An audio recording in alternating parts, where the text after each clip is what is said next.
अस्सलाम वालेकुम। आज मैं बात करूंगा कैपिटल डेवलपमेंट अथॉरिटी ऑर्डिनेंस 1960 के मुतालिक। बेसिकली ये ऑर्डिनेंस एक कंसोलिडेटेड ऑर्डिनेंस है। इसमें हाई कोर्ट्स ने मुख्तलिफ मौक़ों पर इसमें अपनी अमेंडमेंट्स और अपनी मुतबदला राय देती रहती थी और देती रहती हैं।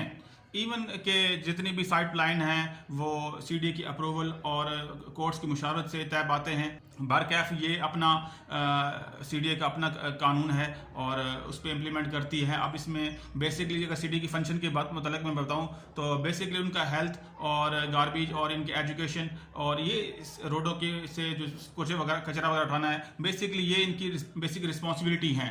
अगर मैं इनका इंट्रोडक्शन बताऊं, अगर मैं बात करूं चैप्टर 1 के मुतालिक, तो चैप्टर 1 में जो एजेंसी करार दी गई है वो कैपिटल डेवलपमेंट अथॉरिटी एक फेडरल के अंडर आती है। प्रोविंशियल गवर्नमेंट भी इनका ऑफिस है रावलपिंडी में। तो ये बेसिकली जो काम करती है ये इस्लामाबाद के लिए करती है। तो बार ये प्रोविंशियल में भी कर सकते हैं, वो डिपेंड करता है प्रोविंशियल गवर्नमेंट्स के उनके क्या कानून उनके लिए बनाते हैं। अगर मैं बात करूँ सीडीए के चेयरमैन के मुतालिक, तो ये सीडीए के चेयरमैन फेडरल गवर्नमेंट नॉमिनेट करती है 4 से 5 साल के लिए। लेकिन ये प्लेयर ऑफ द प्रेसिडेंट होता है। जब तक फेडरल गवर्नमेंट चाहे इसको अपॉइंट कर सकती है, इसको रिमूव भी कर सकती है। ये इसके लिए नए से इनके सर्विस के कोई टर्म एंड कंडीशन भी वो बना सकती है, डिपेंड करता है। ये यहाँ ये ज़रूरी है कि तमाम जो लवाजमात हैं सीडीए के अंदर, वो जितने भी अप्रूवल्स हैं, साइड प्लान हैं, जितने भी इनके रूल्स हैं, बाई लॉज हैं, जो सर्विस की मुलाजमिन वो फेडरल गवर्नमेंट की मुशावरत के साथ और अप्रूवल के साथ बनते हैं। जितने भी सीडीए के प्रॉपर्टी खरीदने सेल परचेज है उसके लिए बाकायदा सीडीए फेडरल गवर्नमेंट से मुशावरत करती है, अप्रूवल लेती है। फिर रेजिडेंशियल को उनके प्लॉट्स उनको तकसीम किए जाते हैं। यहाँ पे पता चलूँ कि रेजिडेंशियल और जो है कमर्शियल प्लॉट्स में फ़र्क है, उनमें टैक्सेस का भी फ़र्क है। मिसाल के तौर पे कोई शख्स इस्लामाबाद के अंदर हदूद के अंदर कमर्शियल प्रॉपर्टी पर अपनी रेजिडेंट नहीं बना सकता, क्योंकि उसके लिए उस हिसाब से उसको टैक्स भी देने पड़ेंगे इलेक्ट्रिसिटी के यहाँ, जिस हिसाब से वो कमर्शियल चार्ज होंगे, रेजिडेंशियल चार्ज नहीं होंगे, क्योंकि जो प्रॉपर्टी जिस मकसद के लिए जाती है उसको उस हिसाब से यूज़ किया जाता है। इसमें हाई कोर्ट्स के मुख्तलिफ हाई कोर्ट्स की जजमेंट्स भी हैं, तो वो मैं भी आपके साथ शेयर कर दूंगा। तो इसके साथ साथ अगर मैं बताता चलूँ चैप्टर 3 का जो मेन फंक्शन है वो डिपेंड करता है रिस्पॉन्सिबिलिटी, सीडी की रिस्पॉन्सिबिलिटी के मुतालिक।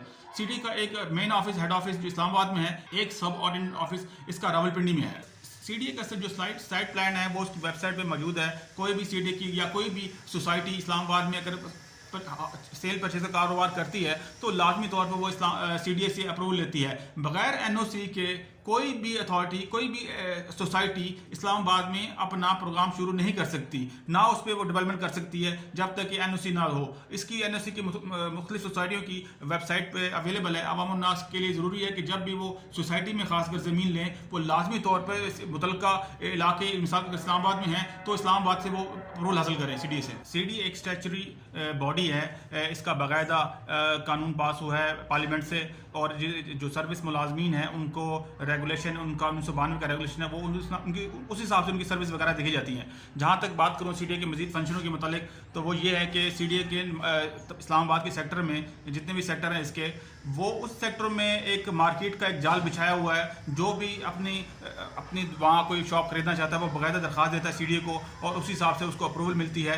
तो ये चीज़ें चंद एक ज़रूरी थी जो इस ऑर्डिनेंस में दी गई हैं। सीडीए बहसीत एक म्यूनिसिपल कमेटी भी काम करता है। अगर मैं सीडीए के चैप्टर 5 की बात करूं तो कंसल्टेंट, चेयरमैन और दूसरे ऑफिसर वगैरह पब्लिक सर्वेंट की कैटेगरी में आते हैं। अगर कोई पब्लिक सर्वेंट या इनका कोई भी ऑफिसर अपने ही ऑर्डिनेंस के अगेंस्ट कोई कार्रवाई करता है तो या उसके खिलाफ इसी ऑर्डिनेंस में मौजूद जितनी भी पैनल कंसिक्वेंसेज हैं उसके मुताबिक उसको सजा दी जाती है। हाँ, ये मैं बताते चलूँ कि सीडीए के जो भी मुलाजिम गुड फेथ में कोई भी काम करता है तो उनके खिलाफ किसी भी कानूनी चार्ज नहीं की जा सकती। अब अगर मैं इनकी फाइनेंस की बात करूं चैप्टर 6 के मुतालिक, तो उनका हर साल जो है फरवरी के महीने में सीडीए फेडरल गवर्नमेंट को अपने तजवीज़ात भेजता है ताकि नेक्स्ट फाइनेंशियल ईयर के लिए उसको बजट वगैरह एलोकेट किया जाए। तो ये फेडरल गवर्नमेंट का काम है उसको बजट में किसी अगर लोन देना या किसी दूसरे अमरात का, जितनी भी अमरात आ जाती हैं वो फेडरल गवर्नमेंट का काम है उनको देना। चैप्टर अगर हम बात करूँ लैंड एक्विजिशन के मुतालिक, तो लैंड एक्विजिशन में वसी अख्तियारात हैं डिप्टी कमिश्नर और कमिश्नर के पास। कोई भी शख्स अगर किसी डिस्प्यूट प्रॉपर्टी को उसको महसूस करता है कि किसी शख्स को अगर प्रॉपर्टी के मतलब कोई अगर मसला है या किसी फरीकैन पार्टी के साथ कोई डिस्प्यूट चल रहा है तो वो कमिश्नर को रिटन एप्लीकेशन देता है ताकि उसके मजीद मामला को उसको बेहतर किया जा सके। हाँ, ये कमिश्नर के पास और डिप्टी कमिश्नर के पास वसी इख्तियारात हासिल होते हैं। लाइक सिविल कोर्ट की मौजूदगी में वो मुख्तलिफ पार्टीज के बयान भी कलमबंद कर सकता है, उनको अवार्ड कर दे सकता है।